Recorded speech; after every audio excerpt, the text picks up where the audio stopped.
এই গরমে স্বাস্থ্যকর জলখাবারের মধ্যে অন্যতম কিন্তু এই ডালিয়ার খিচুড়ি।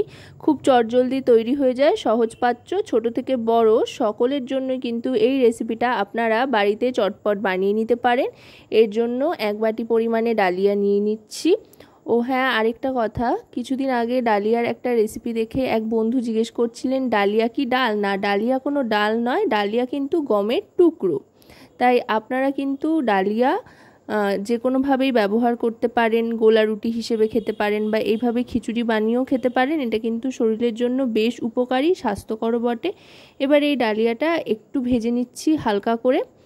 ডালিয়াটা ভেজে নাবিয়ে নেব। তারপর একইভাবে মুগ ডাল ভেজে নিচ্ছি। এটা কিন্তু সম্পূর্ণ নিরামিষভাবে আজকে বানাচ্ছি। আপনারা কিন্তু আমিষ নিরামিষ যে কোনো দিনেই এটা বানিয়ে খেতে পারেন বা টিফিনেও নিতে পারেন। অনেকক্ষণ অবধি কিন্তু এটা পেটে থাকে, পেট ভরায়, আর সহজপাচ্যও বটে। বাচ্চারাও কিন্তু এটা নির্দ্বিধায় খেতে পারে। ডালটাও ভেজে নিয়েছি। ডাল আর ডালিয়া ভেজে নিয়ে একসাথে করে ধুয়ে নেব। আর এবার এখানে কড়াইতে দিয়ে দিচ্ছি অল্প করে সাদা তেল। 3 থেকে 4 চামচ ছোট চামচের সাদা তেল দিয়ে এবার এতে দিয়ে দিচ্ছি আলু ভাজার জন্য। শীতকালে যদি বানান তো আপনারা শীতকালীন নানান রকমের সবজি ব্যবহার করতে পারেন, যেমন ধরুন ফুলকপি, গাজর, বিনস, মটরশুঁটি, যেগুলো শীতকালে সাধারণত পাওয়া যায়। আর গরমকালের দিকে বানালে এভাবে কিন্তু আপনারা আলু দিয়ে বানিয়ে নিতে পারেন। আলুটাও লালচে করে ভাজা হয়ে গিয়েছে, এবার তুলে নিচ্ছি। আলুটা ভাজা হয়ে যাওয়ার পর এবার গ্যাসের ফ্লেমটা লোতে করে দেব।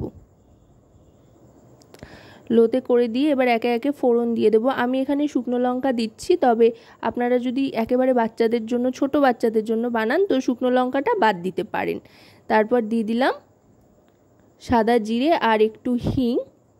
যে কোনো নিরামিষি রেসিপিতে হিংয়ের ফ্লেভারটা কিন্তু খুব ভালো যায়, তাই একটু হিং দিয়ে দিলাম। এবার দিয়ে দিচ্ছি গ্রেট করে রাখা আদা। যেহেতু খিচুড়ি বানাচ্ছি তাই খিচুড়ির সাথে কিন্তু আদার ফ্লেভারটা খুব সুন্দর লাগে, তাই আদাটা দিয়ে দিলাম। এবার আদাটা দিয়ে একটু ভাজা ভাজা করে নেব। তারপরে দিয়ে দেবো কয়েকটা চেরা কাঁচা লঙ্কা।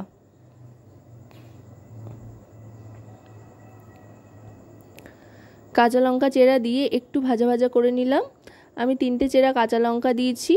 আপনারা যদি বেশি ঝাল খেতে চান তো কাঁচা লঙ্কা কুচি দিতে পারেন, তাহলে আর একটু বেশি ঝাল হবে। এবার আগে থেকে ভেজে ধুয়ে জল ঝরিয়ে রাখা ডাল, মানে মুগ ডাল আর ডালিয়াটা দিয়ে দিলাম।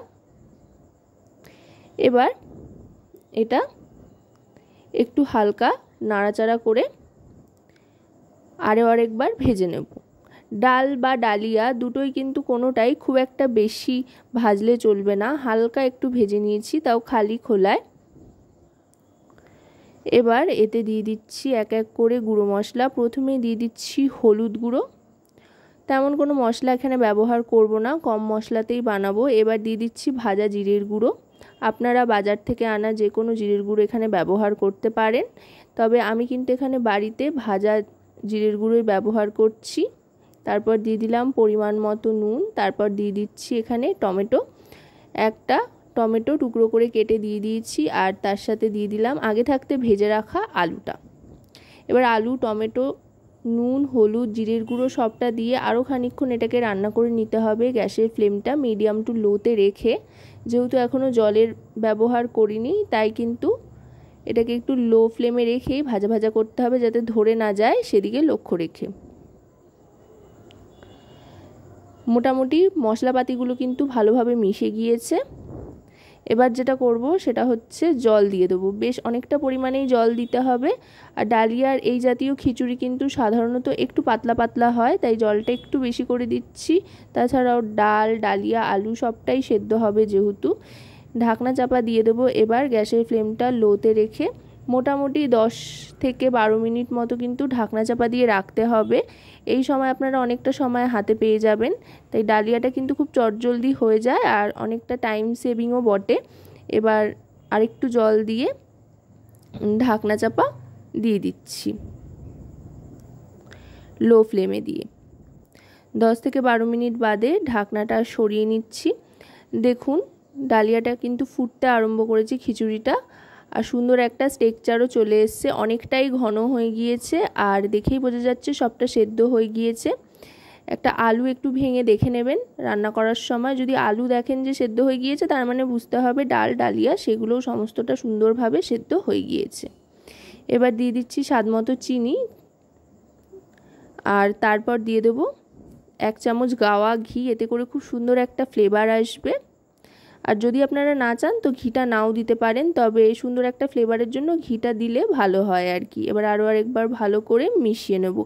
আশা করব রেসিপিটি আপনাদের ভালো লাগবে। ভালো লাগলে অবশ্যই রান্নাবাটি চ্যানেলটিকে সাবস্ক্রাইব করে লাইক শেয়ার কমেন্টের মাধ্যমে আমাদের পাশে থাকবেন, আর পাশে থাকা বেল আইকনটি অন করে দেবেন সবার আগে সমস্ত রকম নতুন রান্নার নোটিফিকেশান পাওয়ার জন্য। কারণ আপনাদের নিয়ে আপনাদের জন্যই কিন্তু আমাদের চ্যানেল রান্নাবাটি। ডালিয়ার খিচুড়ি কিন্তু তৈরি হয়ে গিয়েছে। আরও আরেকবার এটাকে ভালো করে নাড়াচাড়া করে নিচ্ছি। নাড়াচাড়া করে নিয়ে এবার এটাকে ধীরে ধীরে সার্ভ করে দেবো। গরম গরম ডালিয়ার খিচুড়ি কিন্তু খেতে দুর্দান্ত লাগে, আর তার সাথে সাথে স্বাস্থ্যকরও বটে, আর সহজ পাচ্য, খুব তাড়াতাড়ি হজমও হয়ে যায়। চাইলে আপনারা কিন্তু এটা টিফিনেও প্যাক করতে পারেন। তো আজকের এই ডালিয়ার খিচুড়ির রেসিপি আপনাদের কেমন লাগলো সেটা কিন্তু অবশ্যই আমাকে কমেন্টের মাধ্যমে জানাবেন। সকলে খুব ভালো থাকবেন, সুস্থ থাকবেন, এই গরমে সাবধানে থাকবেন, আর রান্নাবাটির সাথে থাকতে ভুলবেন না যেন।